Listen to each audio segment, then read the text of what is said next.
Stupid logo. Yeah, that's better. You can get it.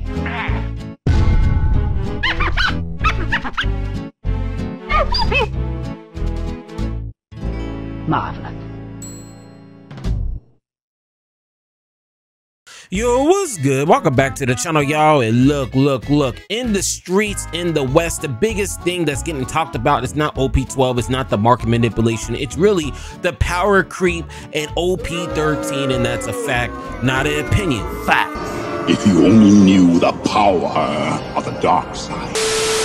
With all of this power creep happening with OP13, a lot of people are even questioning, is OP12 even worth playing? That's going to be a separate video, but in this video we're going to show you an OP13 tier list made by the Japanese players. So there's not going to be no clickbait. Nope. It's not going to be Sakazuki in the best. Nope. You know, tier A, tier S. I mean, there's none of that shit, because over there in the East they actually have some sense. Over there in the East they're actually higher level thinkers. Over there in the East, you know, they actually have jobs and they don't have to, you know, try to clickbait you guys to try to pay their bills, and that's a fact, that opinion. So I'm going to be honest with you. without further ado, let's go ahead and post this tier list on the screen here real quick. Pretty interesting tier list. We have a lot of moving parts when it comes to this particular tier list, mainly this Ibu, Zoro, and one more thing, I have to shout out to Zay2K for blessing the streets, but it's not gonna be fun really looking at it like this. So voila, we are back here in the fucking tier list maker. As you guys can see, there's really no point of me really breaking down each tier, because you know, this is really just the generic tiers that everybody uses compared to us, so there's no reason for us to break this down. Let's just go ahead and get straight into the content, gang. First deck we have at the top is Ibu. So if you guys have been living underneath a rock, if you guys have been just going to work, doing what you should be doing as an adult, you know, not trying to live off master classes. Here you go. It's alphabet soup. I made it special. Of course, you guys probably don't know what's going on in OP13 because you guys got shit to do, and that's a fact, that opinion. With that being said, let me, you know, break some news to you. This Ibu deck you guys see right here, there's nothing matching it. This is the best deck in the format. The whole entire format, OP13, is going to be warped around this leader, and that's the reason why the OP13 East players are putting Ibu at the top. You guys are probably wondering why. Why is he so good? Well, the main reason why is that if you let Ibu reach tier, or I was about to say tier, if you guys let him reach Don 10, you see this Elders card, okay, look at it, read it real quick, and then you see all these other 5 cards. That's the reason why this deck is broke. Not only does he bring out you know, 5 other cards, which is crazy, literally a soul charge built in this 10 Don leader, but you get to summon all these cards for literally 4 Don, number 1, and number 2. The biggest reason why this leader is so broken, because we actually just take a look at all those cards on the screen here real quick, none of them can be removed. This is the reason why this deck is so strong. None of them can be removed. Once they're on the field, the only way for you guys to really truly remove these type of cards is attacking into them. And by that time, if you have to resort into attacking into them, it's just going to be Jove. So Ibu's fucking everybody's bitch. Definitely S tier deck. You know, their tiers actually make sense, and that's what I love to see. Hell yeah. Next deck we have right here is Zoro. When I made my OP12 format tier list, you know, I already talked to you guys the gist about Zoro. The main reason why Zoro is so good is because of aggro, being able to attack twice and attack the body, and that's exactly why this deck is really good, just because it goes really well in Imu. If you guys want to know why this deck is still pretty good, just go ahead and look at my last tier list. I'm not going to really spend too much time on these older decks. It's mainly the new ones. I'm just going to briefly go over them. So if you guys do want to see some background behind this one or any of these other older leaders, just go ahead, check out the last video. But Zoro, if you guys are wondering what you should possibly invest in right now going into OP13, since we are in OP012, anything that's on this tier list that's probably 1.5 or even possibly 2, you might want to invest in it, because it really does seem like they're still going to be meta viable. I don't want you guys wasting your, you know, money, you know what I mean? I want you guys to really hold on to a deck and you really have, you know, drive some miles on it. Next deck we have right here is Gold D Roger. Gold D Roger is really shy. So I don't know if you guys seen a lot of gameplay of this deck. I might have have a video with BY Luffy playing against all of the new leaders. Let me know below if you guys want to see that, just to show you guys what this deck does, or all the OP13 leaders do.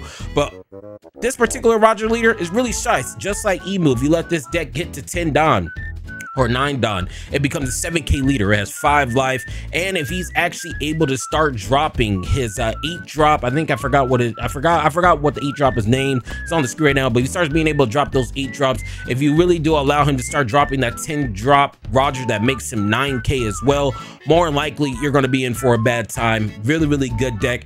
And it also competes with Emu. It's not as good as Emu just because it swarms the board. Emu got a lot of shit going on, but when it comes to Roger, I feel like they're pretty close. Emu's definitely stronger, but if you do like purple red and you really like swarming the board, and also with 5 life 7k leader, you can't really beat that. Ditching 2 cards for the opponent's hand once you're able to really start abusing that 7k leader. Really good leader in my personal opinion. I feel like there might be a little skill ceiling around that as well, but Roger definitely good choice. Monkey D Luffy, GP Luffy. And my last tier list that I just made, I told you guys, is the S tier deck.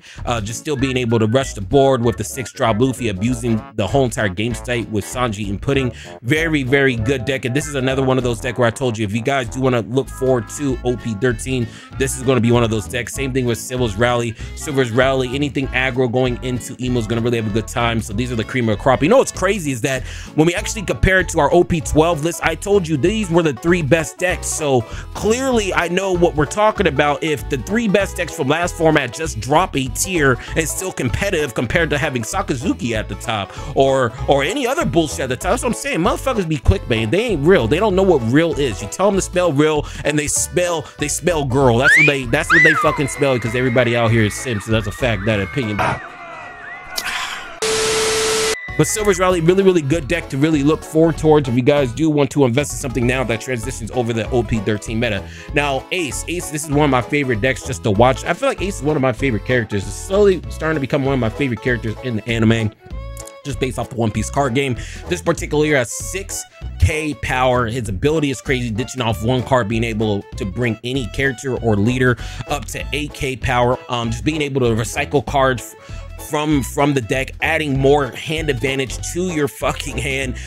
Also abusing that fucking brand new Barco. I mean, look, this deck has so much going on, but I feel like you need to be a skill pilot to really play this deck. And also, if you are able to go to in game, you really start dropping down those 10 drop blocker white beers, and then you actually do probably blocker, and then you probably go into the 10 drop new gate from the structure deck. I'm not sure what structure, I forgot where it's from. It's on the screen.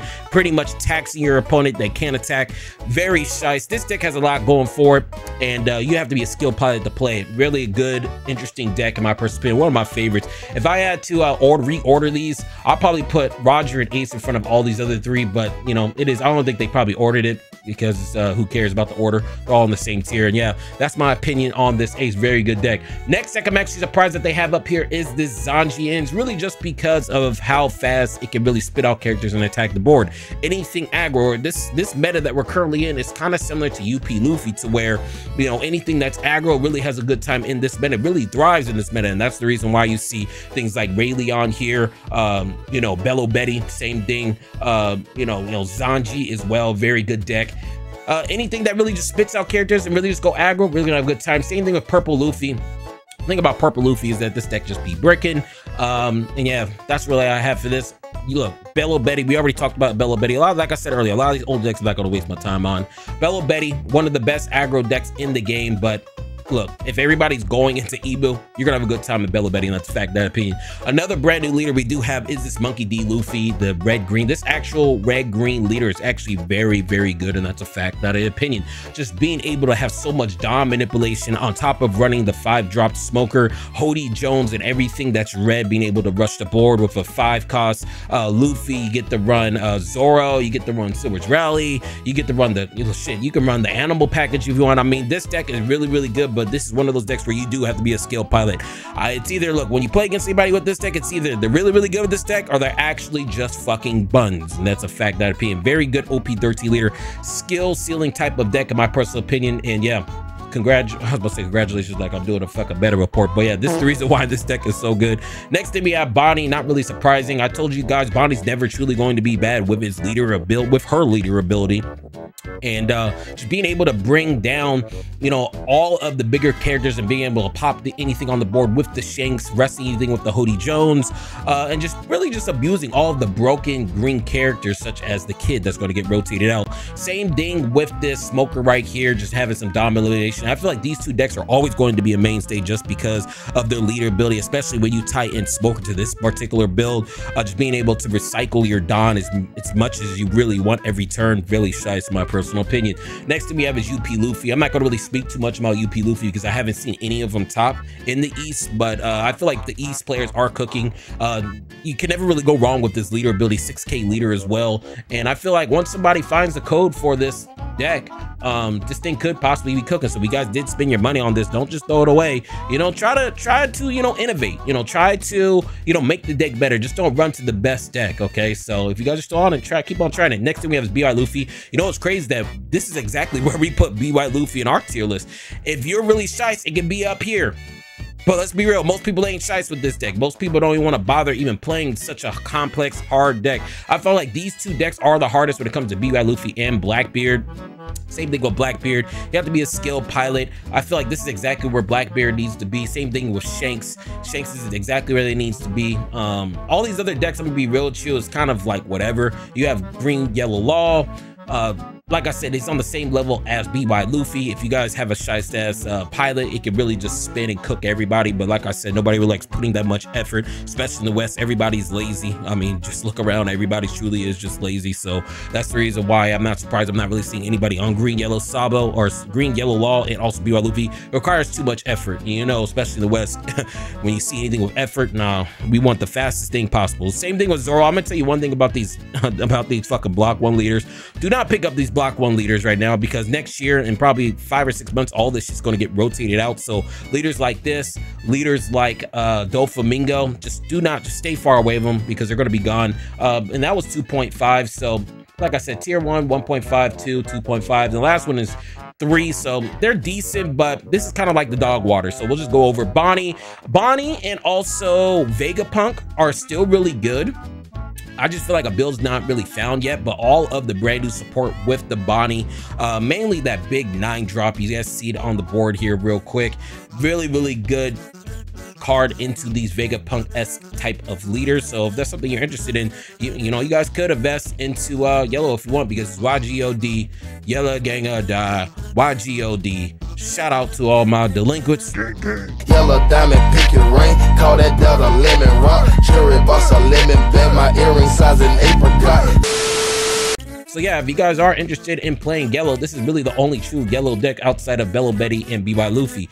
Do not pick up Doflamingo, UI Nami. Still, like I said, all these decks down here are kind of whatever. I feel like what's really matters is this up here. But these are decks that look like they could be competitively viable in the format. So that has to do with purple or Gear 5 Luffy, Anel, Lucci, Lim, Yamato, Pudding, you know, Sanji, Marco. The only leader I'm really going to talk about is this Red Black Sabo. I thought people were saying, and this is exactly what I have to say. Everybody's saying Red Black Sabo was the counter out of OP13. OP13, Red Black Sabo, it was going to be the counter to Ibu from the West players. And now we actually see a Japanese tier list, and this shit is in dog water. That's what I'm saying, bro.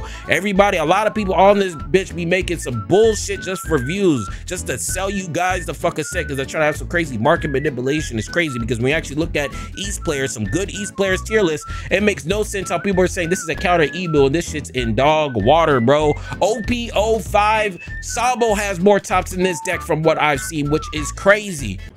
Know your fucking place, trash. Fucking robots.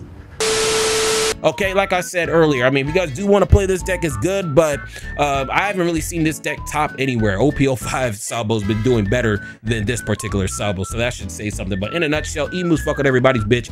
The power creep is real, and if you guys do want to pick up a deck that's really good into the OP13 format, just look at some of these. Just Zoro, GP Luffy, and also Silver's Rowley. Once again, you know, hopefully this does help. I'm not going to tell you guys to pick up some bullshit, but one thing I have to say is, if OP12 Sakazuki's S tier, how come it's not even on this list? How come in the East It's Blue Black Sakazuki is not on this list. If it goes from S tier to not even on an OP13 list, is it really good? That's a lie.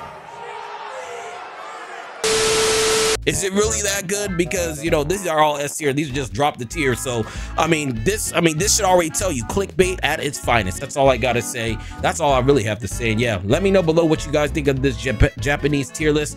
Quick little video. And yeah, I'll see you guys in the next one. But look, before I go, just feeling the vibes, make sure you like, comment, and subscribe. And go.